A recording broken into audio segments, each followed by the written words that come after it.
Now, they were found inside this shoebox at a sale. It was the last day of the sale, so everybody missed them.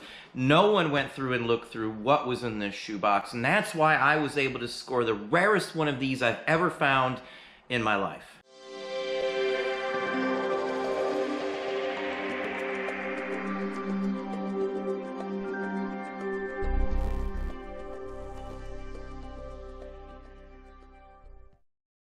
Hey, it's Don. Today I'm going to show you something that I found while I was out sourcing with a friend. Now, my friend asked me to come along and give him some help with some purchases he was trying to make at a sale. They had some stuff held for him. Long story short, I ended up going along and looking as well after I helped him out. Last day of the sale, I was able to score some items in a shoebox because no one else thought anything of it. Now, the shoebox had old envelopes, receipts. There were some holiday cards in there as well. Lots of just paper junk that most people would just assume wouldn't carry any basic value. Some invoices. They were all from the 1920s and the 1930s, and to me that screams out there's some high potential for something interesting in there. And sure enough, I was able to score these two pieces of paper. Now, what are they? These are actual invitations to the White House for President Hoover's Easter egg hunt in 1932. There was roughly 30,000 people at most of his Easter egg hunts. It was something that's went on for decades before this, and it still goes on today. Well, if you look on eBay for Hoover Easter, that's all you'd have to type in, you're instantly going to see one of these. Now, there's only one that showed up on eBay, and that's from 3 years worth of Terapeak data. Now, I've sold other presidential cards like this, and I usually get 50 to 75 bucks for them. That's typical. Now, luckily this time I was also able to get the gate card that actually entitled someone to enter the White House grounds for the very same event. These go together. It's on the official White House paper there. This is the official card that would go with it once you accepted it as well. Together, these should easily get me 125 to 150 bucks. Now, I paid 5 bucks for the shoebox this came in, and there was also some other items in there that I'll make a few bucks on as well. Some cards, a few postcards. There were some letterheads, bill heads in there too that may go for a couple bucks as well. So on top of this, I should make another 30 to 50 bucks on top of that. So roundabout for a $5 investment, I should easily be able to return 150 after the fees and everything is said and done. Most people don't look in a junk ratted out shoebox that has a bunch of old paper in it because they assume no value was there. My friend who I went with didn't even look in the shoebox at all himself. Didn't think anything of it. He went for records, some photos, some odds and ends, some cabinetry, a bunch of stuff like that. And while all the other folks were scouring around trying to make a $50 profit from some of the items I saw leave that building, I scored very easily just from a $5 purchase that I could walk out that will be super easy to store, list, sell, and ship. And that's the biggest factor here, that far too many people overlook the most obvious. To me, a shoebox, a bookshelf, binders on a shelf or something are almost always a source of pure gold for us. And again, especially on the last day of the sale where all the very obvious items were already gone. I've lived on reselling the low-lying fruit for years, and to me, these are low-lying fruit. It's something that, again, will carry a decent value, far better than what most everybody else was getting on the last day of the sale. Being the last day of the sale, this means that Thursday, Friday, Saturday, and part of Sunday, every reseller in that neighborhood could have went by and checked this stuff out, and not a single one opened or looked at that shoebox. And that's the key. I can find stuff right out in plain sight because most people assume that there's no value in it. Now, we'll look online. I'll show you the event that this would be tied to.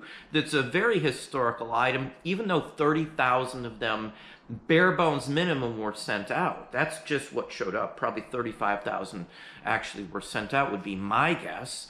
There's only 1 or 2 that show up every 3, 4, 5 years of things like this. These would have also been thrown out more than likely at the end of the day when no one else purchased them but me. If I wouldn't have purchased them, that shoebox probably would have been dumped in the recycling bin.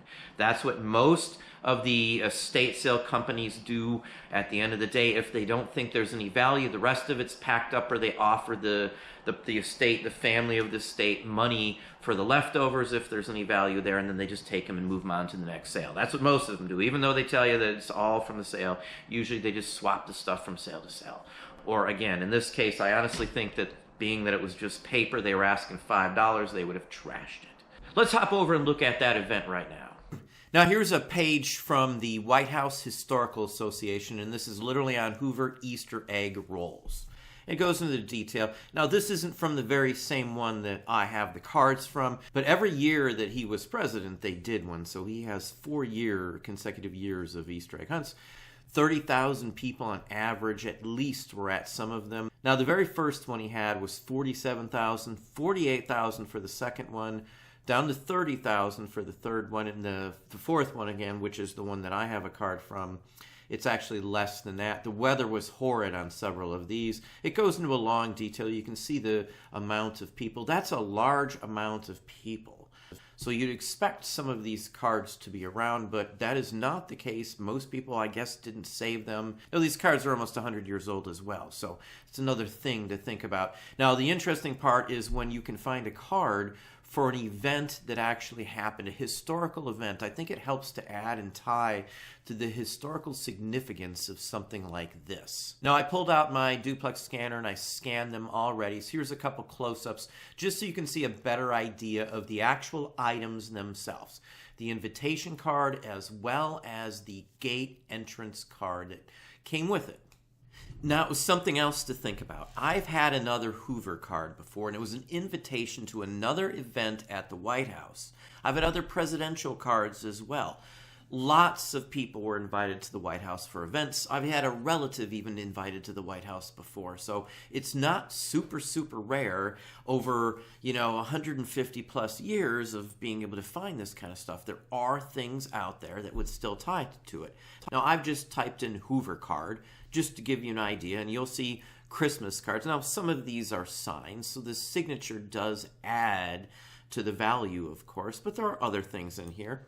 Here's basically the same thing, but there's an invitation card. Well, it's, I guess, a gift card, it looks like, and it's got a piece of pine wood attached to it. It should, anyway. Now, you can see what it's talking about here on the left. You can see the date, it's 1930. He hasn't signed it. There's no autograph. This is just the paperwork itself, the cards. They do show up. It is something you could run into in just a random stop somewhere. It's not that odd to think about it. Now, it doesn't have to be Hoover, though. It could be from anyone. You will run into business cards, and I always look at stacks of business cards because tons of people handed out business cards, including Herbert Hoover, who actually signed cards from the White House and gave them out. Sometimes they'd be included in an envelope. That's why stacks of old paper to me are really neat, because most people don't spend enough time looking at a card like this to decide what it even is. The White House, Washington, Herbert Hoover. Some people may not even know who Herbert Hoover is, so you've got to take those into thought when you're doing this. You might find things like this at an estate sale. His signature is on other pieces of paper, as you see this one here. He did things after he was president. He did things before he was president. Just finding something from him is the key. Like, here's another one of these cards. Now, a dozen plus of these show up every single year, so it's not some rarity. There could be thousands, there could be tens of thousands of these signed like this. And they could just be sitting in an attic somewhere, or in a box, in a shelf, in a book. We found really nice items, including money hidden in books that we purchased at estate sales. Didn't even realize there was something in it until we got home.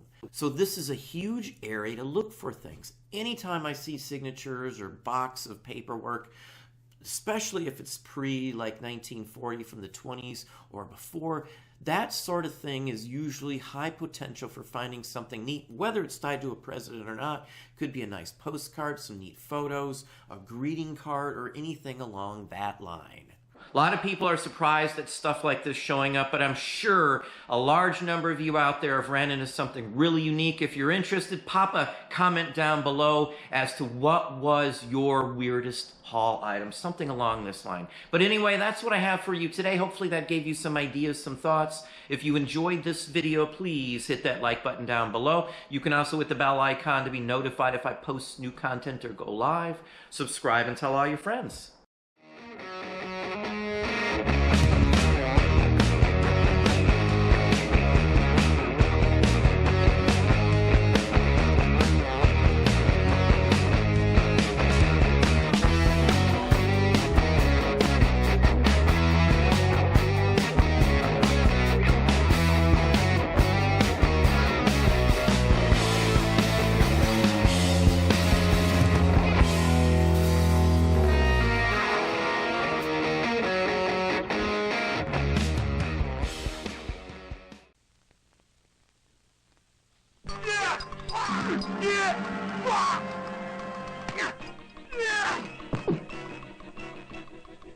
And here is G.I. Joe with Kung Fu Grip. G.I. Joe has hands that grip. Fingers you hold open and let close. Hands that hold on with a Kung Fu Grip. The grip you help Joe use in self-defense. G.I. Joe with Kung Fu Grip. The hands that grip.